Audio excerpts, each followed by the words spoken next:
In the shadowed tapestry of Christian lore, where divine light clashes with infernal darkness, the princes of hell reign as sovereigns of malevolence.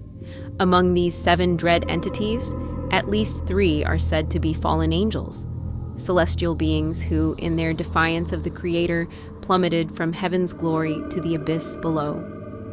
Alongside Lucifer, the radiant morning star, and Leviathan, the embodiment of chaos, stands Beelzebub, a name that evokes both revulsion and awe. Known as the Lord of the Flies, he is a demon of immense power, second only to Satan in hell's hierarchy, his influence woven into the fabric of human history through deception, war, and pestilence. Beelzebub, often called Beelzebub in ancient texts, is no ordinary fiend. His titles, Prince of False Gods, Lord of Filth, Master of the Swarm, reflect his multifaceted terror. He is the whisperer of lies, the kindler of conflict, the manipulator of souls. His form, though grotesque, belies a cunning intellect that has ensnared kings and priests alike. This is the tale of Beelzebub, a being whose origins straddle the divine and the demonic, whose legacy endures as a warning of the perils lurking in misplaced faith. Long before the earth took shape, in the radiant courts of heaven, a cherub named Beelzebul shone with divine splendor, his wings aglow with the hues of dawn, and his voice, resonant with celestial harmony, marked him as a being of great promise. Yet beneath his luminous exterior burned a spark of pride. When Lucifer rallied 1/3 of the angelic host in rebellion, Beelzebul joined him, seduced by visions of a new order where angels would reign supreme. The war in heaven was a cosmic upheaval. Light clashed with light, swords of flame carving scars across the eternal skies. Beelzebul, a strategist of unparalleled skill, orchestrated the rebels' maneuvers, his wings beating with defiant fury. But the loyal host, led by the archangel Michael, proved unyielding. Cast out, the rebels fell, their radiance extinguished in the suffocating darkness of hell. There, Beelzebul's form twisted into something monstrous. His skin turned crimson or violet, horns sprouted from his brow, and his wings shriveled into leathery membranes. Yet his eyes retained a cruel glimmer of their former glory, a reminder of the angel he once was. In hell, Lucifer crowned himself king, and Beelzebub, his most trusted ally, became a prince. His power was vast, his influence second only to Satan's. While other demons reveled in brute force, Beelzebub wielded deception, sowing discord and corrupting faith. His title, Lord of the Flies, emerged from his association with decay and pestilence. For flies, those harbingers of rot, were his emblem and his weapon.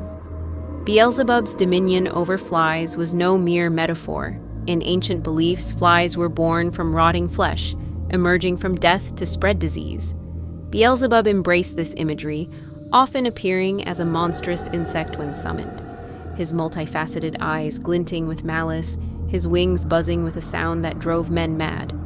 Grimoires of the occult describe his ability to command swarms, using them as spies or harbingers of plague. A single fly could carry his whispers into a king's chamber, planting seeds of paranoia. A legion of locusts could strip a nation bare, leaving famine in its wake. His titles, Lord of the Air, Prince of False Gods, reflected his multifaceted power. He was a master of illusion, masquerading as a deity to demand worship. In the Philistine city of Ekron, he was revered as Beelzebub, a god of prophecy and healing. His temple, its altars stained with sacrificial blood, buzzed with flies drawn to the offerings. Priests chanted his name, seeking his favor, while petitioners begged for protection or victory. Yet, to the Israelites, Beelzebub was an abomination, a false god whose worship defiled the land. The Hebrew scriptures recount the Israelites' scorn for Beelzebub. In the book of Kings, King Ahaziah, injured in a fall, sought the god's oracle in Ekron, provoking the wrath of the prophet Elijah. "Is there no God in Israel that you consult Beelzebub?" Elijah thundered, foretelling the king's death. Ahaziah's fate became a cautionary tale. and Beelzebub's name was twisted into Beelzebub, meaning Lord of Filth, a slur that branded him a demon of decay. Beelzebub's power extended beyond mere pestilence. He was a master of possession, seizing human souls to enact his will. In the New Testament, he is named the Prince of Demons, accused by the Pharisees of lending Jesus his power to cast out spirits, a charge Jesus refuted with divine logic.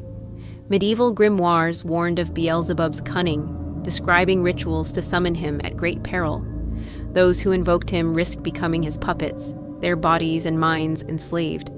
His methods were sinister and varied. He could enter a victim through a single fly or manifest as a golden idol, luring the unwary with promises of wealth.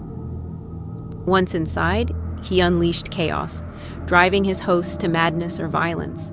Cases like Anneliese Michel and the Salem witches were attributed to his influence, their torment marked by convulsions and unnatural voices. Beelzebub's presence was a blight, spreading discord and despair wherever he tread. In Hell's hierarchy, Beelzebub was Lucifer's right hand, a strategist whose loyalty was matched only by his ambition. Some tales whisper of a rebellion against Satan, a bid for supremacy that failed but left Beelzebub's power intact. Others portray him as Lucifer's equal, a co-ruler whose influence rivaled the morning stars. He commanded the swarm, an army of insect-like demons that carried out his bidding, infiltrating the mortal world to sow chaos. His origins are shrouded in mystery. Some say he was a Philistine god, others a fallen cherub. The suffix Baal suggests a divinity, yet the Israelites' disdain transformed him into a demon. In the Torah, he appears as a false god, leading astray those who sought his aid. King Solomon, in apocryphal texts, claimed to have enslaved Beelzebub to build his temple, forcing the demon to confess his desire to bring destruction on all levels, to make men worship demons, to inflame priests with lust, to sow envy in cities, and to bring war. Beelzebub's legacy endures, his name a symbol of corruption and deceit. In literature, he is the eloquent counselor of Paradise Lost. In popular culture, a monstrous villain. Yet his true power lies in the fear he inspires, a reminder that evil can lurk in the smallest forms. The buzz of a fly, the whisper of temptation, the spark of pride. These are his weapons, as potent today as in ancient times. In the end, Beelzebub is more than a demon. He is a mirror of humanity's flaws, a warning that the line between faith and idolatry is thin. His story, woven through scripture and myth, speaks of a being who thrives on chaos, whose wings stir the air with the promise of ruin. As long as humanity grapples with its darker impulses, Beelzebub, the lord of the flies, will endure, a buzzing specter of destruction waiting in the shadows.